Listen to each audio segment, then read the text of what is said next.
Sorry. Hindi basta kayang mawala ng salitang sorry, ang ginawa mong hindi maganda sa kapwa mo.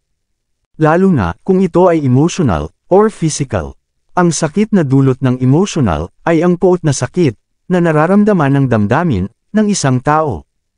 Marami dito nagpapariwara ng buhay dahil sa emotional na sakit na pinaramdam mo sa isang tao. At humahantong pa ito sa pagtatapos ng sariling buhay dahil hindi niya matanggap ang sakit na kinikimkim niya. Kaya hanggat maaari, kapag nasa poder mo pa ang isang tao, mahalin mo ito at alagaan mo. Iwasan mong saktan, mapa-physical man or emotional. Kaya ikaw na nanonood nito, huwag mong gagawin ang mga nabanggit.